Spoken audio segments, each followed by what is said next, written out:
पिछले एपिसोड में हमने देखा था कि हुआ यूहाओ और व्हाइट टाइगर ड्यूक मिशन पर जाने की तैयारी कर रहे थे। अब आगे देखेंगे। डाइहाओ ने सिर हिलाया और कहा, हाँ, हम ही। भले ही मेरी कल्टीवेशन फौज में सबसे ऊंची नहीं है, लेकिन गोपनीयता बनाए रखने के लिए मैं खुद तुम्हें हवा में भेजूंगा। चिंता मत करो, मेरे पास क्लास 7 का फ्लाइंग टाइप सोल टूल है। इसकी मदद से मैं तुम्हें 5,000 मीटर की ऊंचाई तक ले जा सकता हूँ। हालांकि मैं 3 सेनाओं का मार्शल हूँ। तुम्हें ऊपर भेजने के बाद मुझे अपनी सेना की कमान संभालने लौटना होगा। मैं सोल इंजीनियर लीजेंस को लगभग 1 घंटे तक हमला करने का आदेश दूंगा। तुम्हें इस समय सीमा के भीतर अपना मिशन पूरा करना होगा। सलाह वही है, सुरक्षा सबसे पहले। तुम अगर जिंदा लौट आए तो तुम्हारा काम पूरा माना जाएगा। ठीक है।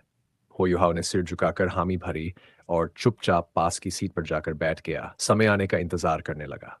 व्हाइट टाइगर ड्यूक तंबू से बाहर निकले और देखा कि सोल इंजीनियर लीजेंस तैनात हो रहे हैं। होयुहाव के होंठों पर हल्की मुस्कान उभर आई। मुझे खुद हवा में भेजेंगे? बुरा विचार नहीं है। इससे असर उम्मीद से भी बेहतर होगा। चाहे जिंदगी हो या मौत, आज रात की योजना और भी परिपूर्ण लग रही है। टांगुतोंग लगातार उस पर नजर रख रही थी। उसने उसकी मुस्कान देख ली। उस मुस्कान में कुछ ऐसा था जिसने उसके दिल को हिला दिया। ये इंसान ऐसे वक्त पर भी मुस्कुरा कैसे सकता है? और ये मुस्कान इतनी 15 मिनट जल्दी ही बीत गए। डाई लुओली बाहर से भागते हुए आया और बोला, सभी लोग ध्यान दें। मार्शल ने आदेश दिया है कि तैयार हो जाओ। श्रेक एकेडमी के सभी सदस्य खड़े हुए और बाहर निकल पड़े। डायलुओली जानबूझकर पीछे रुका और होयू हाव का इंतजार किया। दोनों साथ साथ बाहर निकले।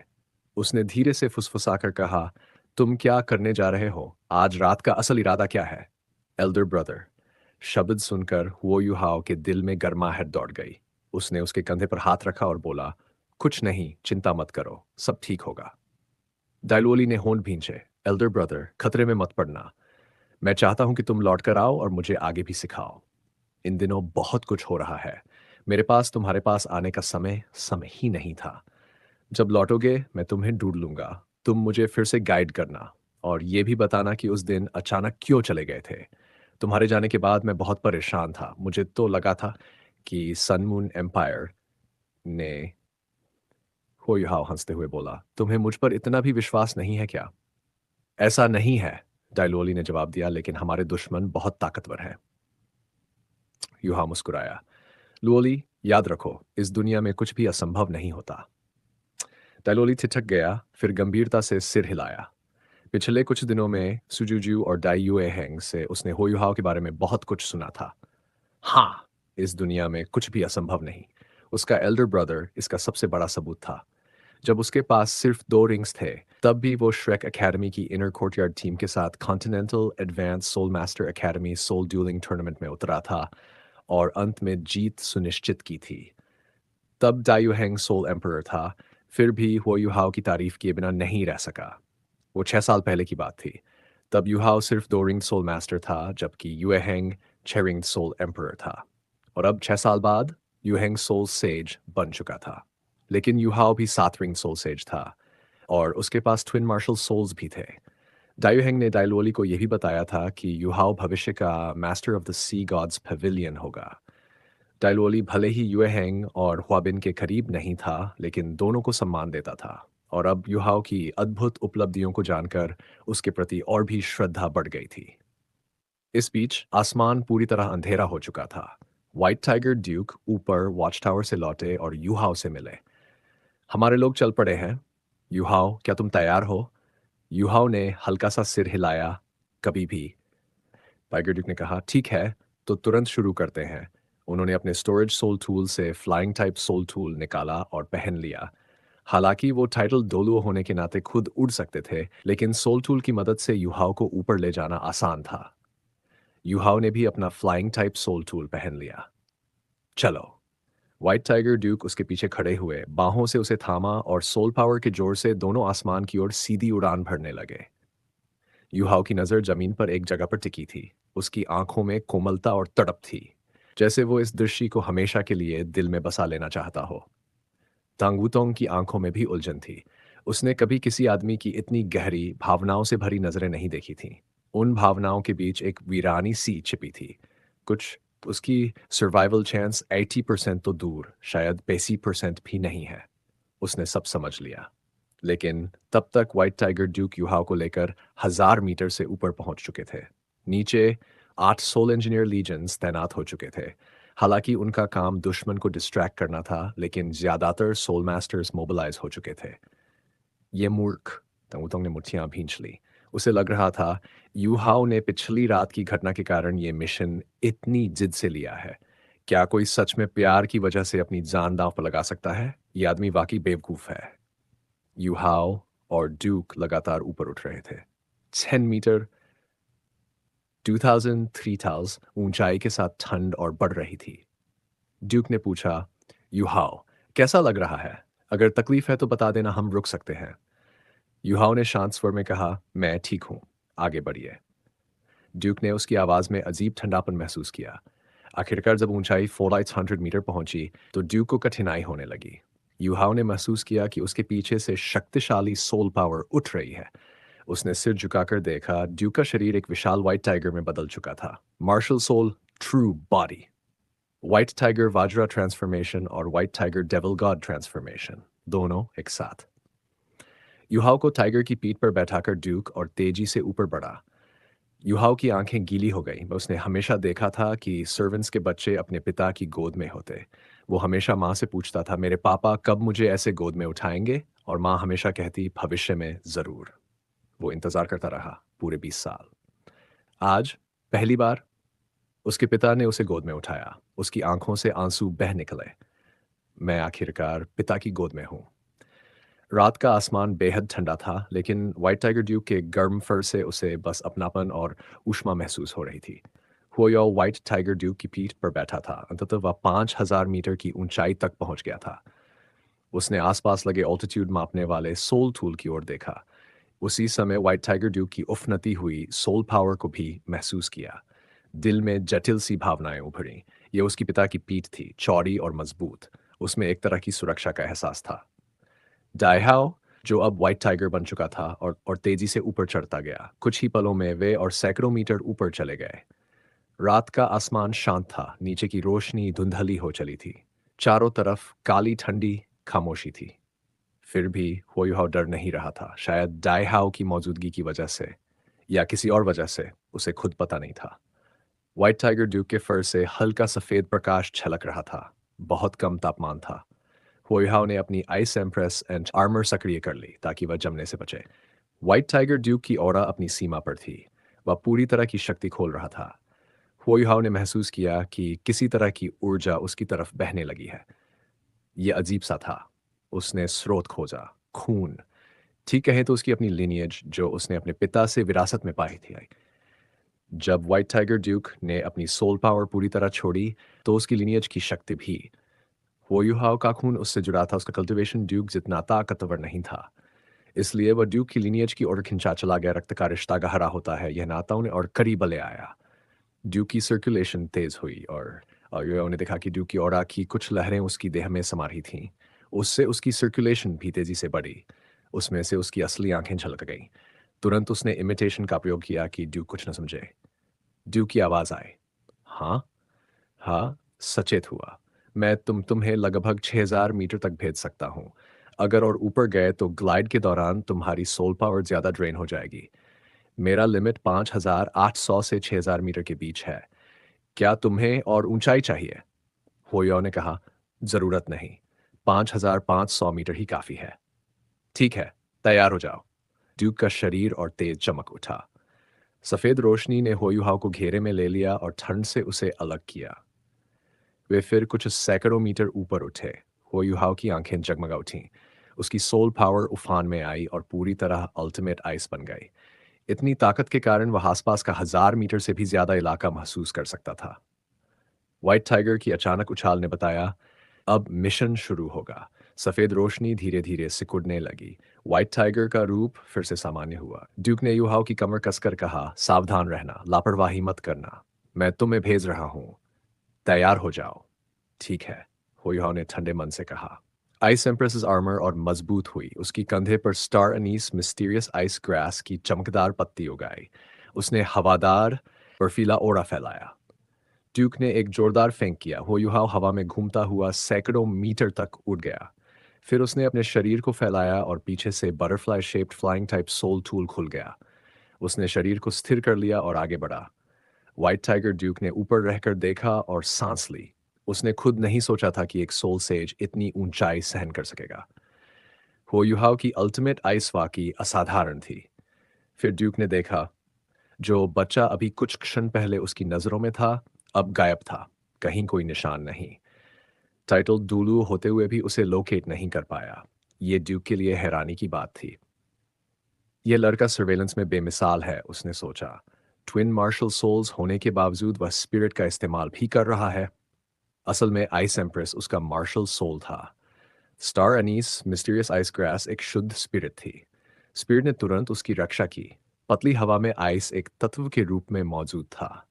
आइस ग्रास ने उसे खींचकर चारों ओर बर्फीली हवा की परत बना दी। फिर हुओ युहाओ ने मार्शल सोल बदलकर स्पिरिट आइस को खोला। वह रात के आकाश में घुल गया। स्पिरिट की ताकत ने यहाँ अपना असर दिखाया, खासकर जब किसी के पास ट्विन मार्शल सोल्स हों। उसने बटरफ्लाई विंग्स खोली पर गति बहुत नहीं बढ़ाई। स्पिरिट आइज ने पतली हवा का असर घटाया। बाहरी ठंड उसे परेशान नहीं कर रही थी। ऊपर से उसने नीचे की जमीन की निगरानी शुरू की। उसे हसनाटा और अकेलापन अच्छा लग रहा था।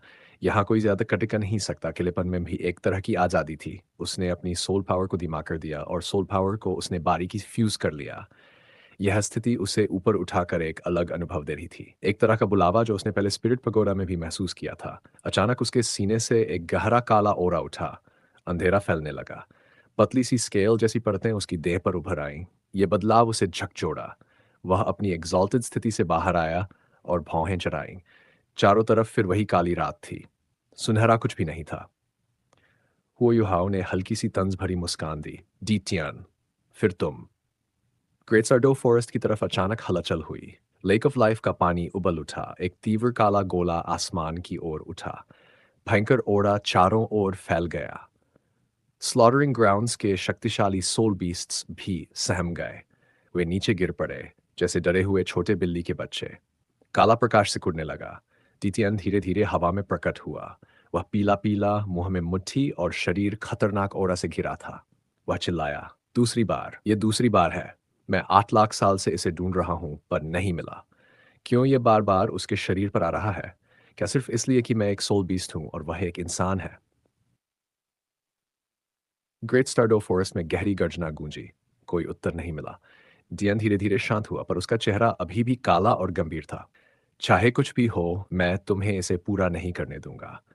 जब तक मेरी रिवर्स स्केल तुम्हारे भीतर है, तुम सिर्फ इस दुनिया में रहोगे और ग्रेट स्टार डो फॉरेस्ट के भाग्य की रक्षा करोगे। जब तुम्हारी मृत्यु हो जाएगी, तो मैं कुछ तरीकों से तो ये तुम्हारी पावर ऑफ डेस्टिनी को किसी सोल बीस्ट में स्थानांतरित कर दूंगा और ग्रेट स्टार डो फॉरेस्ट के भाग्य को और आगे बढ़ाऊंगा। डीटियन कुछ देर सोच में डूबा हुआ बड़बड़ाया। अगर वह जबरदस्ती डेस्टिनी को झुका सकता, तो अब तक हुओ युहाओ को बहुत पहले ही खत्म कर चुका होता। लेकिन पावर ऑफ डेस्टिनी जबरदस्ती छीनी नहीं जा सकती थी। उसे स्वेच्छा से सौंपना पड़ता। चाहे डीटियन कितना भी शक्तिशाली क्यों न हो, वह दुनिया के नियमों को चुनौती नहीं दे सकता था। इसलिए उसे युहाओ की रक्षा करते हुए सिर्फ इंतजार करना पड़ रहा था। जब हुओ युहाओ अपने ख्यालों से बाहर आया, तो उसका चेहरा फिर से शांत था। यह पहली बार नहीं था जब डीटियन ने उसे रोका था। लेकिन युहाओ ने अपने स्पिरिट्स को यह साबित कर दिया था कि उस अनुभूति को खोजना इतना कठिन नहीं था। यह सचमुच दूसरी बार भी नहीं थी, बल्कि तीसरी बार थी। बस शुरुआत में वह बहुत गहराई तक डूब गया था, जिससे उसने अपनी संवेदनाओं पर काबू खो दिया। वरना शायद इस बार डीटियन उसे पकड़ ही नहीं पाता। युहाओ की नजर अचानक तेज हो गई। उसने अपनी पूरी सोल पावर उड़ाने वाले सोल टूल में डाल दी। अचानक उसके सोल टूल के सारे पोर्ट्स तेजी से घूमने लगे और उसका शरीर तेज प्रकाश की लकीर बनकर मिंग डो माउंटेन रेंज की तरफ बिजली की तरह बढ़ गया। युहाओ अभी भी 5,000 मीटर की ऊंचाई पर था और पहली बार उसने अपनी सोल पावर का उपयोग कर उड़ना शुरू किया। तभी उसे महसूस हुआ कि इतनी ऊंचाई पर उड़ना कितना भारी बोझ था। वह अपनी सोल पावर से सोल टूल को चला रहा था, लेकिन यह सामान्य की तुलना में 3 गुना तेज खत्म हो रही थी। उसका फ्लाइंग टाइप सोल ठंडी हवा और पतले वातावरण से प्रभावित हो रहा था और जल्दी ड्रेन हो रहा था। उसी समय युहाओं को अपनी सोल पावर का इस्तेमाल करके अपने रक्त संचार की बदलनी पड़ रही थी ताकि उसका शरीर सही तरह से काम कर सके। पतली हवा से जितना संभव हो उतनी ऑक्सीजन छान कर अंदर लेनी पड़ रही थी। इन सब प्रक्रियाओं ने उस पर और ज्यादा दबाव डाल दिया। 5,000 मीटर की ऊंचाई पर उड़ते हुए उसे सन मून एम्पायर द्वारा देखे जाने का डर नहीं था। लेकिन युहाओं अच्छी तरह समझता था कि यहाँ तक पहुंचना किसी टाइटल डुओ के लिए भी आसान नहीं था। अगर उसका फ्लाइंग टाइप सोल टूल न होता, तो सोल सेज स्तर पर वह कभी इतनी ऊंचाई तक उड़ ही नहीं सकता था।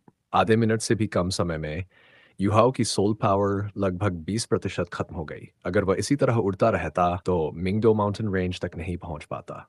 युहाओं ने तुरंत अपने butterfly wing flying soul tool के पोर्ट्स बंद कर दिए। वह इसे और सस्टेन नहीं कर सकता था। अगर ऐसा करता, तो अपना मिशन पूरा ही नहीं कर पाता। पोर्ट्स बंद करने के बाद भी युहाओं ने अपनी उड़ान की गति बनाए रखी, लेकिन अब वह धीरे-धीरे नीचे ग्लाइड कर रहा था। यही उसकी योजना थी। इतनी ऊंचाई से नीचे उतरना ऊपर चढ़ने से बिल्कुल अलग था। दबाव कम होता जा रहा था और उसे उड़ने के लिए सोल पावर की ज़रूरत नहीं थी। अब वह कहीं बेहतर स्थिति में था। युहाओ लगातार अपनी स्पिरिचुअल डिटेक्शन का उपयोग करके नीचे सब कुछ देख रहा था। साथ ही वह अपनी कलाई पर लगे डिटेक्टर पर नज़र रख रहा था। 3,000 मीटर से ऊपर रहना सुरक्षित था, क्योंकि इस ऊंचाई पर वह डिटेक्ट नहीं हो सकता था। इस सर्वेलेंस मिशन में कुछ बेहद गंभीर जोखिम थे। तुलना करें तो मिंगडो माउंटेन्स के और करीब जाना वास्तव में सबसे सुरक्षित हिस्सा था, क्योंकि युहाओ अपने फ्लाइंग टाइप सोल टूल को बंद करके इमिटेशन से खुद को छिपा सकता था। Star Annie's mysterious ice grass की मदद से उसका शरीर का तापमान हवा के समान हो गया था। जब तक ऑसिलेशन डिटेक्टर्स न हों, कोई सोल टूल उसे डिटेक्ट नहीं कर सकता था। ऑसिलेशन डिटेक्टर्स आमतौर पर बहुत कम रेंज के होते थे। वे 3,000 मीटर ऊपर की चीज़ें कभी डिटेक्ट नहीं कर सकते थे। दूसरी ओर, दो समय ऐसे थे जो सबसे खतरनाक थे। पहला, जब युहाओ अपनी स्पिरिचुअल डिटेक्शन अनलीश करता और डेथ गॉड के आसपास की जानकारी लेने की कोशिश करता। दूसरा, जब वह रिट्रीट करता। रिट्रीट करते समय उसे थ्रस्ट की ज़रूरत पड़ती, जो केवल सोल पावर अनलीश करने से मिल सकती थी। इमिटेशन उसकी सोल पावर की सारी लहरों को नहीं छुपा सकता था, बस उन्हें आंशिक रूप से दबा सकता था। युहाओ निश्चित नहीं था कि सन मून एम्पायर के सोल पावर डिटेक्टर्स उसे पकड़ पाएंगे या नहीं, क्योंकि उसने अब तक मिंगडो माउंटेन रेंज में लगाए गए सोल टूल्स की पूरी जानकारी हासिल नहीं की थी। जैसे-जैसे वह करीब आता गया, उसकी ऊंचाई 5,000 से घटकर 4,000 मीटर हो गई। नीचे ज़मीन से रोशनी दिखाई देने लगी और उस पर दबाव भी कम हो गया। इसी समय स्टारलू एम्पायर ने अपनी उसके सर्वेलेंस के निशान मिट सके। रोशनी के गोले माउंटेन रेंज की ओर छोड़े जा रहे थे। इन रोशनी के गोलों ने को पहाड़ की स्थिति और अधिक सटीक ढंग से पहचानने में मदद की। यूहाउ ट्विन मार्शल सोल सोल से जो बावजूद फ्लाइंग टाइप सोल टूल के बिना उड़ना मुश्किल पाता था। इसलिए वह अपने butterfly winged flying soul tool को बहुत सावधानी से चला रहा था। हवा की करंट्स का इस्तेमाल कर वह अपनी ऑल्टीट्यूड बनाए हुए था। मिंगडो माउंटेन रेंज की सबसे ऊंची चोटी उसकी नज़रों में आ गई। उसी समय उसकी कलाई पर लगा डिटेक्टर बता रहा था कि उसकी ऊंचाई 2 मीटर है और उसकी स्पिरिचुअल डिटेक्शन की सीमा में वह फाड़ आ गया था। यह वही दूरी थी जिसका उसने अंदाज़ा लगाया था। उसने स्पिरिट आइस का इस्तेमाल किया और अनुमान लगाया कि वह सबसे ऊंची चोटी से 8 से 10 किलोमीटर दूर था। 10 किलोमीटर उसकी यूनिडायरेक्शनल डिटेक्शन की सीमा थी। हालांकि ऊंचाई ज़्यादा होने से उसकी एक्यूरेसी कुछ कम हो रही, इसलिए उसने ये कंजर्वेटिव अनुमान लगाया। युहाओं के बटरफ्लाई विंग्स हवा में मुड़कर करंट्स को पकड़ रहे थे। उसने उड़ान को स्थिर रखा। उसकी भौहों पर डेस्टिनी आई धीरे-धीरे खुला और रोज़ गोल्ड रोशनी चमकने लगी। उसके पीछे एक विशाल वर्टिकल प्यूपिल वाली आंख प्रोटेक्शन को और प्रभावी बनाने के लिए उसे आई ऑफ डेस्टिनी की शक्ति चाहिए थी। उसका और दूसरा सोल रिंग एक साथ जगमगाया। इमिटेशन की वजह से उसकी सारी रोशनी आसपास में घुल गई और वह ऐसा प्रतीत हो रहा था जैसे हवा का कोई हिस्सा हो जो सोल पावर और स्पिरिचुअल अंडुलेशंस पैदा कर रहा हो। उसकी अपार स्पिरिचुअल पावर आसमान को चीरते हुए एक अदृश्य किरण बनकर मिंग माउंटेन रेंज की सबसे ऊंची चोटी की ओर बढ़ी। युहाओ की समझ के डेथ गार्ड की इफेक्टिव रेंज लगभग 5,000 मीटर थी, जो युहाओ की स्पिरिचुअल डिटेक्शन की सीमा से जरा बाहर थी। इसका मतलब था कि रास्ते में पकड़े जाने पर भी उसे बहुत बड़ा खतरा नहीं होगा, क्योंकि कोई भी टाइटल युहाओ की गति के बावजूद तुरंत उसे पकड़ नहीं सकता था। तब तक स्टारलो एम्पायर की सीमा में पहुंच चुका होगा और उसे मदद मिल जाएगी। लेकिन कुछ ही देर बाद युहाओ का चेहरा गंभीर हो गया। उसने पाया कि उसकी स्पिरिचुअल डिटेक्शन छोटी से 1000 मीटर दूर ही एक अदृश्य दीवार से टकरा गई और तुरंत समाप्त हो गई। और वह दीवार हल्की हल्की कांप रही थी। यह कोई सोल पावर से अपनी प्रोटेक्टिव बैरियर नहीं थी। यह असली स्पिरिचुअल बैरियर थी। इतनी मजबूत स्पिरिचुअल पावर क्या ये किसी सोल टूल से बनी है? युहाव दंग रह गया। हालांकि ऐसे सोल टूल्स थे जो स्पिरिचुअल पावर को बढ़ाते थे, लेकिन वे बेहद दुर्लभ थे और उनकी क्षमता सीमित थी, वरना युहाव खुद ही एक इस्तेमाल करता। हालांकि उसकी स्पिरिचुअल पावर बैरियर को पार नहीं कर पाई, लेकिन वह साफ महसूस कर सकता था कि मिंगदो माउंटेन रेंज की सबसे ऊंची चोटी पूरी तरह एक विशाल स्पिरिचुअल बैरियर से ढकी हुई थी। इसमें कोई दरार नहीं थी। इसका मतलब था कि किसी भी सर्वेलेंस से पहले उसे इस बैरियर को पार करना होगा। युहाव अंदाजा नहीं लगा सका कि इतनी शक्तिशाली और विशाल स्पिरिचुअल बैरियर किसने खड़ी की थी। कम से कम एक 8 रिंग सोल डोलोस तक स्पिरिचुअल टाइप सोल मास्टर चाहिए था, और इतना बड़ा क्षेत्र कवर करने के लिए तो अपार स्पिरिचुअल पावर ड्रेन करनी पड़ती। युहाओ जिन शक्तिशाली प्राणियों को जानता था, उनमें केवल ईविल आई टायरेंट किंग ही ऐसा था जिसकी स्पिरिचुअल पावर इतनी भयानक थी। लेकिन सन मून एम्पायर उसके सहयोग की उम्मीद नहीं कर सकता था। इसलिए युहाओ ने निष्कर्ष निकाला कि सन मून एम्पायर ने कई स्पिरिचुअल और डिफेंसिव टाइप सोल टूल्स का इस्तेमाल किया है। उनका सोल टूल्स का जान वास्तव में इस स्तर तक पहुंच चुका है। चाहे उसने पहले उन्हें कितना भी आंका हो, इस वक्त वह हक्का बक्का रह गया। उसी समय युहाव ने सबसे ऊंची चोटी पर एक रोशनी देखी। वहां एक नुकीले मीनार जैसा ऑब्जेक्ट खड़ा था। दूर होने के बावजूद युहाव उसे साफ देख पा रहा था। वह मीनार जैसी वस्तु चोटी के शीर्ष से निकलकर तेजी से ऊपर उठने लगी। कुछ ही देर में वह 10 मीटर से भी ऊंची हो गई। उसके शीर्ष पर चमकदार धातु चमकी और अचानक उससे एक चमकदार सफेद हेलो निकला, सीधा युहाव की ओर प्रक्षेपित। वह सफेद हेलो बाहर आते ही फैलने लगा। वह लगातार चौड़ा होता जा रहा था, जैसे कोई समुद्री ज्वार लहर उठ रहा हो। यह क्या था? बिना शक यह कोई और सोल टूल था जिसे होयुहाव ने पहले कभी नहीं देखा था। लेकिन सिर्फ इसलिए कि उसने पहले नहीं देखा, इसका मतलब यह नहीं कि वह खतरनाक नहीं था। उसकी सेंसेस बहुत तेज थी।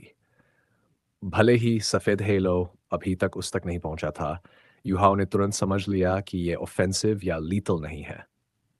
लेकिन इसमें हल्की सी स्पिरिचुअल अंजुलेशन थी और एक साफ स्पिरिचुअल ऑरा मौजूद थी। स्पिरिचुअल टाइप ऑसिलेशन डिटेक्टर, एक बार इस्तेमाल होने वाली चीज, अच्छा नहीं है। यह मेरी पोजीशन को लोकेट करने की कोशिश कर रहा है। क्षण भर की सोच के बाद युहाव तुरंत हरकत में आया। सफेद हेलो लगातार फैल रहा था। पहले यह केवल 1 मीटर चौड़ा था, लेकिन कुछ ही पलों में यह 100 मीटर से ज्यादा चौड़ा हो गया और लगातार फैलता गया। इस गति से ये जब युहाव तक पहुंचेगा तो कम से कम 500 मीटर चौड़ा हो जाएगा। उस वक्त वह इसे अवॉइड नहीं कर पाएगा। इस नाजुक पल में अल्टीमेट सोल्जर प्लान में सीखी उसकी डिसाइसिवनेस काम आई। उसने बिना झिझक अपना फ्लाइंग टाइप सोल टूल समेट लिया और खुद को फ्री फॉल में छोड़ दिया। हो सकता है कि वह सनमून एम्पायर के सर्वेलेंस सोल टूल्स की रेंज में आ जाए, लेकिन सफेद हेलो में गिरना उससे कहीं ज्यादा खतरनाक था। युहाओं को साफ महसूस हुआ कि वह नॉन लीथल हेलो भी एक घातक खतरा छुपाए हुए था। वह तेजी से नीचे गिरने लगा। चारों तरफ की हवा बहुत तेज थी, लेकिन उसकी स्पिरिचुअल पावर ने उसकी नजरें उसी हेलो पर टिकी रखीं। उसकी तेज प्रतिक्रिया ने उसे बचा लिया। सफेद हेलो उसके सिर के ऊपर से निकल गया और लगभग 10 किलोमीटर दूर जाकर धीरे धीरे खत्म हो गया। उस पल युहाव ने अपने पहले वाले निर्णय की पुष्टि कर दी। वह सही था। उस सफ़ेद रोशनी में कोई शक्तिशाली ऑरा नहीं था, लेकिन उसमें एक खास फ्रीक्वेंसी, वेव और हल्की स्पिरिचुअल ऑरा थी जो किसी भी व्यक्ति की पोजीशन को इंस्टेंटली उजागर कर सकती थी। युहाव ने माउंटेन पीक की ओर ध्यान लगाया। उसे हल्का सा डिम रेड ऑब्जेक्ट चमकता दिखा और फिर गायब हो गया। लकी! अगर उसकी पोजीशन रिवील हो जाती तो अगले ही पल वह घातक वार झेल सकता था। उसने सोचे, माउंटेन पीक कितनी शक्तिशाली है। मेरी स्पिरिचुअल पावर ने बस थोड़ी सी उस बैरियर को छुआ और इतनी बड़ी प्रतिक्रिया उत्पन्न हो गई। विचार करते हुए युहाव ने अपनी सोल पावर छोड़ी और अपनी गिरावट की गति कम की। उसने इमिटेशन पूरी तरह एक्टिवेट कर दी और धीरे धीरे अपना butterfly wing flying type soul tool खोला। वह इसे तुरंत नहीं खोल सकता था, क्योंकि उसकी गिरने की रफ्तार बहुत तेज थी। अगर कुछ गलत हो जाता तो फ्लाइंग टूल टूट भी सकता था। युहाओ ने अपने रिस्क डिटेक्टर पर नज़र डाली और धीरे से बुरा सा सोचा। इस थोड़े से फ्री फॉल ने उसकी ऑल्टीट्यूड को 1500 मीटर से गिराकर 1500 मीटर कर दिया। अब वह सन मून एम्पायर के सर्वेलेंस सोल टूल्स की रेंज में था। भले ही अभी बहुत कम सोल टूल्स उसे डिटेक्ट कर सकते थे, लेकिन उसने अलार्म ज़रूर छेड़ दिया था। बहुत जल्द वह सर्वेलेंस का केंद्र बन जाएगा। अब क्या करना चाहिए? हर बार संकट में युहाओं का असली पोटेंशियल उभरता था। इस बार भी हालत आता था कि आसुरेंस मिशन शायद बहुत ज़्यादा प्रगति नहीं देगी या पूरी तरह असफल ही नहीं। कम से कम उसने माउंटेन पीक की स्थिति देख ली थी। अब उसे वापस लौटना होगा। उसने अपनी गिरोह की और यूनिडायरेक्शनल डिटेक्शन को बदलकर ऑल अराउंड डिटेक्शन कर दिया। उसने मिंगडो माउंटेन रेंज से आए बदलावों को महसूस किया। साथ ही उसने स्पिरिचुअल इंटरफेरेंस अनलीश कर दी और इमिटेशन एक्टिवेट कर लिया। उसकी स्पिरिचुअल इंटरफेरेंस ने सैकड़ों स्क्वायर मीटर्स की हवा को अदृश्य या स्पिरिचुअल अंडुलेशन से रख दिया। अब कोई भी सर्वेलेंस इसमें आता तो प्रभावित होता। जैसा युहाव ने सोचा था, सन मून एम्पायर की प्रतिक्रिया बहुत थी। सिर्फ कुछ ही सेकंडों में कई सर्वेलेंस सोल टूल्स उस पर केंद्रित हो गए। इनमें लगभग हर प्रकार की इस क्षमता शामिल थी। सारा सर्वेलेंस उसी जगह पर लक्षित था जहां से सफेद रोशनी गुजरी थी। सन मून एम्पायर की रिकनेसांस क्षमता ने युहाव को प्रभावित किया। उन्होंने तुरंत निष्कर्ष निकाल लिया था कि वह ऊपर नहीं जा सकता और केवल नीचे क्यों जा सकता है। इतनी ऑल्टीट्यूड पर उड़ने की रफ्तार पाना मुश्किल था। हालांकि वे अभी उसकी सही लोकेशन नहीं, पर वे उसी क्षेत्र पर ध्यान दे थे जहां वह था। अब एक्सपोज होने का डर छोड़कर उसने फ्लाइंग टाइप सोल टूल पूरी तरह खोला और एक तेज रोशनी की एम्पायर के में इस मिलिट्री बेस की दिशा में निकल पड़ा। उसके पीछे दर्जनों फिगर्स उसका पीछा करने लगे। सन मून ने अपने सबसे बेहतरीन सोल इंजीनियर्स भेज दिए थे। यूहाओ उनके सर्वेलेंस मेथड से प्रभावित था। उसका आना वाकई सनमून एम्पायर का पूरा ध्यान खींच चुका था। किसी शक्तिशाली व्यक्ति ने आदेश दिया, पोयुहाओ को हर हाल में मारना होगा। एक स्पिरिचुअल टाइप सोल मास्टर जो लॉन्ग रेंज सर्वेलेंस कर सकता है, स्टारलू एम्पायर के लिए बेहद महत्वपूर्ण है। लेकिन ऐसे सोल मास्टर्स बहुत दुर्लभ है, इसलिए उसे मारना ही होगा। सन मून एम्पायर का आकलन बिल्कुल सटीक था। उन्होंने समझ लिया कि स्टारलुओ एम्पायर के पास लॉन्ग रेंज सर्वेलेंस करने वाला कोई सोल टूल नहीं है। इसका मतलब ये एक सोल मास्टर ही हो सकता है। युहाव ने अपनी पूरी ताकत अनलीश की। उसकी सोल पावर इंस्टेंटली अपने चरम पर पहुंच गई। साधारण सोल मास्टर्स ऐसा नहीं कर सकते थे, क्योंकि सोल पावर को इतनी तेजी से छोड़ना खतरनाक हो सकता था। लेकिन युहाव की बॉडी उसकी इमेंस स्पिरिचुअल पावर से पहले ही ट्रांसफॉर्म हो चुकी थी। उसका शरीर साधारण सोल सेज से की ज़्यादा मजबूत था। वह सोल डोलो यलो जैसी बॉडी से अपनी सोल पावर को नियंत्रित कर रहा था, इसलिए वह पूरी ताकत इंस्टेंट रिलीज कर सकता। उसी समय सोल टूल्स ने उसकी पोजीशन लगभग पकड़ ली। पीछा करने वालों में सबसे आगे चल रहे ने हाथ उठाया। उसके हाथ से सुनहरी रोशनी का गोला निकला जो शूटिंग स्टार की तरह युहाव की ओर बढ़ा। 100 मीटर आगे जाकर वह फटा और सुनहरी बारिश में बदल गया, जिसने पूरे आसमान को ढक लिया। Domain type attack. उन्होंने समझ लिया था कि युहाव की पोजीशन सही से लोकेट नहीं हो सकती। इस डोमेन टाइप हमले का मकसद उसे मारना नहीं, बल्कि उसकी सही पोजीशन निकालना और उसकी गति धीमी करना था। स्टेशनरी सोल कैनन शेल, इतना खतरनाक। युहाव भी सोल इंजीनियर था। वह पहचान गया कि यह कम से कम class 6 stationary soul cannon shell था। सनमून एम्पायर उसे मारने के लिए पूरी ताकत झोंक रहा था। युहाव ने ठंडी सांस छोड़ी और अपनी स्पीड बरकरार रखी। उसके पीछे गहरे नीले रंग की प्रोजेक्शन प्रकट हुई। Snow lady. स्नो लेडी उसकी कंधे पर बैठी थी। उसका नाजुक शरीर अब किशोरी जैसा दिख रहा था। चेहरा ठंडा, गंभीर और आत्मविश्वास से भरा। उसने दाएं हाथ को पीछे फैलाया। तुरंत ठंडी हवाएं तेजी से इकट्ठी होने लगीं। गहरे नीले रोशनी में बर्फ के टुकड़े आकाश में बने। जल्द ही वे एक विशाल व्हर्लपूल में बदल गए। सुनहरी बारिश उसमें समा गई और गायब हो गई। स्नोलेडी ने आसमान की ओर देखा और बाएं हाथ से इशारा किया। उसकी हथेली से घरानी लाप्रकाश निकली। ऊंचाई पर भी ठंड काफी थी। यह उसके लिए ताकत दिखाने का सुनहरा मौका। साथ ही युहाओं के कंधे पर बैठी स्टार एनियस आइस ग्रास ने उसकी शक्ति को और बढ़ा दिया। स्नो लेडी की मदद से युहाओं की पोजीशन रिवील हो गई, लेकिन इस दौरान वह माउंटेन रेंज से 6 किलोमीटर से भी दूर निकल चुका था। सनमून एम्पायनियर्स उसका पीछा करते रहे, लेकिन अचानक आकाश से एक भयंकर बर्फी लातूफान उतराइस। बर्फीले तूफान ने चारों ओर जमाने वाली ठंड और धारदार बर्फीले टुकड़ों की मार मचा दी। युहाओं का शरीर फिर से गायब हो गया। सोल इंजीनियर्स ने कई हमले छोड़े लेकिन वह कहीं नहीं मिला। वे सब snowy dance of ultimate ice में फंस गए और यूहाओ फिर से ओजिल हो गया। ऊपर गया या नीचे, वे सभी उलझन में पड़ गए। डजन 5 फुट मीटर की ऊंचाई पर यूहाओ ऊपर भी जा सकता था और नीचे भी। सर्वेलेंस सोल टूल्स उनकी रफ्तार से पीछे रह गए थे। जब तक वे पास आते यूहाओ बहुत दूर निकल चुका होता।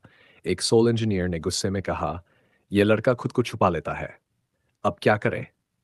आगे वाले ने सिर हिलाया। सब बहुत जल्दी जल्दी हुआ। हमारे पास तैयारी का समय नहीं है। चलो लौट चलते हैं। मुझे डर है कि स्टारलू एम्पायर के लोग भी जल्द यहां आ जाएंगे। दूसरे ने होंठ बिचकाते हुए कहा, क्या वे हमारी तरफ आने की हिम्मत करेंगे? क्या उन्हें डेथ गॉड से डर नहीं लगता? मुझे नहीं लगता कि उनमें इतनी हिम्मत है। अफसोस है कि वह लड़का बच निकला। डेथ गॉड डोलू ने खुद हमें आदेश दिया था कि उसे पकड़ो। तो चलिए आज की कहानी यहीं खत्म करते हैं। बाकी का हिस्सा हम अगले भाग में देखेंगे। धन्यवाद।